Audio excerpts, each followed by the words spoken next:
Hello friends, I am Aprati. Welcome back to our channel plants space. परसों जो हमने हल्दी हार्वेस्ट की थी अपने टेरेस गार्डन से, उसको हमने तुलवा लिया है और वो निकली है 550 ग्राम से थोड़ी सी ज़्यादा और 600 ग्राम से थोड़ी सी कम। और ये रिजल्ट था केवल 4 महीने का, जो कि आपसे हमने शेयर किया है। वीडियो डिस्क्रिप्शन बॉक्स में आप चेक कर सकते हैं। तो आते हैं अपने टॉपिक पर, जो कि आज होगा अपराजिता के पौधे के बारे में। कुछ दिन पहले हमने आपसे इस प्लांट के बारे में वीडियो शेयर की थी, क्योंकि बहुत कमेंट्स आ रहे थे कि हमारा अपराजिता का प्लांट सूख रहा है। और बहुत से व्यूअर्स ने तो अपराजिता को लिया ही सितंबर के बाद है, और फिर वो कमेंट करते हैं कि हमने सितंबर के बाद लिया है, अब इसको हमने शिफ्ट कर दिया पॉट में, अब इसके सब पत्ते पीले हो गए हैं, तो अब क्या करें। तो जब ग्रोइंग सीजन ही नहीं है तब आपने वो प्लांट लिया है, तो अब तो उसका सीज़न जो है ऑफ होने जा रहा है, तो आप उसको ग्रो करेंगे तो पत्तियां तो पीली होंगी ही। तो ये जो प्लांट है, ये अगर पुराना भी लगा हुआ है तो भी पत्तियां पीली होंगी, नया पौधा लेकर लगा रहे हैं तो भी पत्तियां पीली हो जाएंगी, क्योंकि सर्दियों में अपराजिता का पौधा ग्रोथ नहीं करता है और जो इसकी पत्तियां भी होती हैं वो सभी पीली होकर झड़ जाती हैं, बिल्कुल झाड़ी सूख जाती है। हमारे प्लांट पे अभी कुछ फ्लावर्स आ जाते हैं कभी कभी, जैसे कि आप कलियां देख ही रहे हैं।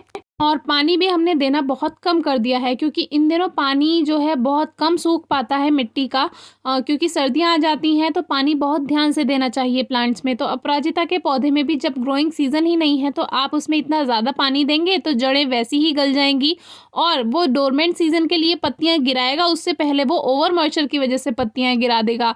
तो बस आपको पानी का ध्यान रखना है। सॉइल में आपको ज़रूरी नहीं है कि रोज़ ही वाटरिंग करनी है, 2 दिन में 3 दिन में एक बार कर सकते हैं। मुझे मेरे प्लांट्स में एक दिन पानी देती हूँ, एक दिन नहीं देती हूँ, किसी किसी दिन 2 दिन भी पानी नहीं देती हूँ। लेकिन कुछ ऐसे प्लांट्स हैं जिसमें ज़रूरत पड़ती है, नहीं तो वो मुरझाने लगते हैं, जैसे कि गुलदाउदी यानी क्रिसैंथेमम। उसका भी फ्लावरिंग सीजन है तो उसको तो पानी की रिक्वायरमेंट है ही। जो जो प्लांट इन दिनों भोजन बनाएगा, फूड बनाएगा, फोटोसिंथेसिस करेगा, उसको पानी की ज़रूरत पड़ेगी ही। खास तौर से सर्दियों वाले पौधे जो हैं उसको तो पानी की ज़रूरत होगी ही, क्योंकि अभी उसका ग्रोइंग सीजन है। लेकिन जिन प्लांट्स का ग्रोइंग सीजन नहीं है उनको पानी की कोई खास रिक्वायरमेंट नहीं होती है। इसीलिए मिट्टी को हल्का सा स्क्रैच करके देखिए, अगर मिट्टी में नमी है तो उस दिन पानी ना दें, और अगर आपको लग रहा है कि 1-2 इंच के नीचे भी स्क्रैच करने पे मिट्टी सूखी हुई है तो आप उसमें पानी दे सकते हैं। अगर आपको लगे कि ऊपर ऊपर की सॉइल सूखी है, अंदर की मिट्टी गीली है, तो आप हल्का सा स्प्रे अपर सॉइल पे कर सकते हैं, यानी हल्का हल्का ऊपर की मिट्टी को गीला कर दीजिए, क्योंकि उसी की वजह से पत्तियां मुरझाने लगती हैं पौधों की। तो पानी पर सर्दियों में सबसे ज़्यादा ध्यान देना है। तो अभी हमारे जो ये अपराजिता के पौधे थे, जो कि हमने आपको बताया सितंबर के बाद से आप इस पे फूल आना रहने दीजिए, तो भी आपको सीज़न ऑफ होते होते कई सारे सीड्स मिल जाएंगे। क्योंकि जब हम फ्लावरिंग सीजन के टाइम पर ही उसमें सीड्स बनने देते हैं तो प्लांट अपनी ग्रोथ रोक देता है, फ्लावर्स कम कर देता है और सीड्स बनाने में जुट जाता है। तो इस बात का ध्यान रखें।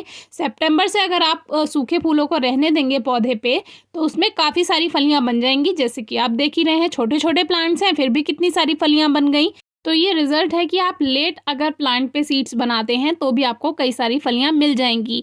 इसीलिए कभी भी मार्च से लेकर अगस्त तक आप सूखे फूलों को ना रहने दें पौधे पर, सूखे फूलों को हटाते रहें, क्योंकि उनसे ही फलियां बनेंगी, उनसे ही सीड्स बनेंगे।